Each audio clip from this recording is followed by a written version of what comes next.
నా కంటి వెలుగు దూరం అయిపోయింది. నా కష్టాల్లో, సుఖాల్లో, బాధల్లో, బాధ్యతల్లో నాకు తోడుగా నిలబడి నన్ను మనిషిగా నిలబెట్టిన దేవత అందరంతా ఎత్తుకెదిగిపోయింది. అందుకోలేనంత దూరం చేరుకుంది. ఆమె చివరి మాటకు, చివరి చూపు కూడా నోచుకోలేని దురదృష్టవంతుడయ్యాను. ఇప్పుడు చెప్పు, గృహలక్ష్మిలా నా గడపలో అడుగుపెట్టిన నా ప్రాణ ఇల్లాల్ని నేను చెప్పుకుంటానా? నా జీవితంలో చీకటిని చంపి వెలుగును పంచిన నా ప్రాణదీపాన్ని నేనే ఆపేసుకుంటానా? మీ నాన్న కోట్ల ఆస్తి ఆశ చూపించినా, నా భర్తే నా దైవం, నా భర్తే నా ప్రాణమును నన్నే అంటి పెట్టుకుని నేను పోసే గంజినీళ్లే పంచపక్ష ప్రమాణాలుగా భావించిన మీ అక్కను నేను చంపుకుంటానా? మరి మా నాన్న అలా చెప్పాడే. మీ నాన్న పశువు పారాయణతో కూతుర్ని అత్తవారింటికి పంపించాల్సిన మీ నాన్న పాడి మీద పడుకోబెట్టిన కూతురి శవాన్ని చూడడానికి కూడా రాలేదు.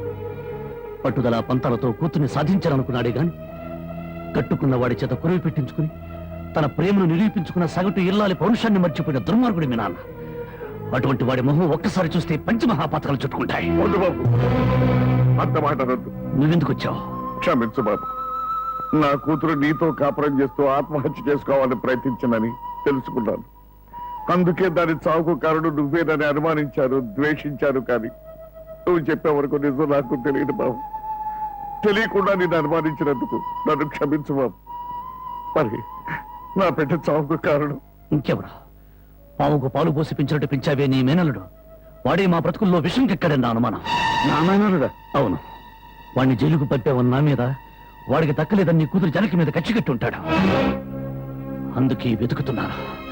నా అనుమానమే నిజమై వాడే నా తల్లిని చంపింది నాన్నని నా కూతురు వెలితో చూపించిన క్షణాన వాడు బ్రతకడు. వాడిని ముక్కలు ముక్కలుగా చేసి నా జనకి సమాధి మీద చల్లుతాను. బాబు, ఇంకా ఎందుకు ఈ పగలు ప్రతీకారాలు? ఇప్పటికే పసిపిల్ల తల్లి వేడిదయింది. నువ్వు కూడా జైలుకెళ్ళి తిరిగి దూరం అయిపోతావా? క్షమించండి. ఈ ఆవేశమే నన్ను ఇప్పటిదాకా బ్రతికించింది. ఈ ప్రతీకారమే నన్ను నడిపిస్తోంది. నా జానకిని పలుకున్న ఆ దుర్మార్గుడు చావు కల్లారా చూసేదాకా ఈ నడక ఆగదు. ఏమిట్లా నువ్వు చెప్పేది? మామాలుడు ఇద్దరు ఒకటైపోయారన్నమాట. ఇప్పటికే ఆలస్యం అయిపోయింది. రేపు మన ఊళ్ళో జరగబోయే జాతరలో ఆ రాంబాబు గారు నా కోసం తప్పకుండా వెతుకుతాడు. అక్కడ జాతరలోని అమ్మోరికి బలిచ్చేది మేకల్ని, పోతుల్ని కాదు, ఆ రాంబాబు గారిని, వాడి కూతుర్ని.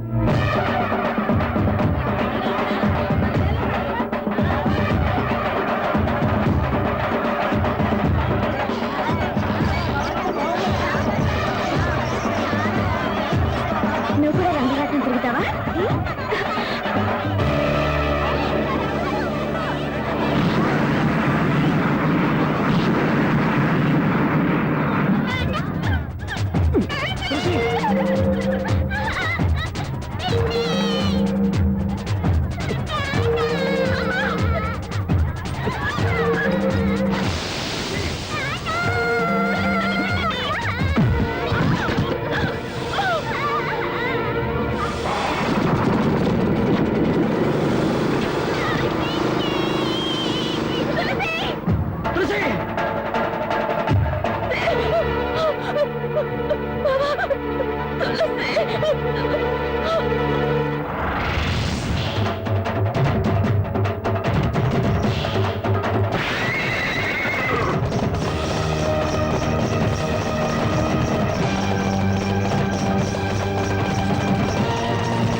తులసి దెబ్బలేం తగలేదుగా?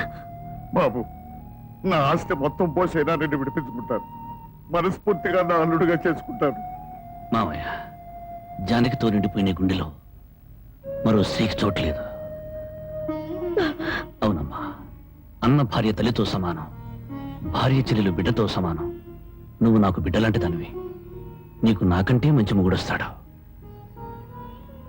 నా బిడ్డను నీ బిడ్డగా చూసుకో, అదే నా కోరిక.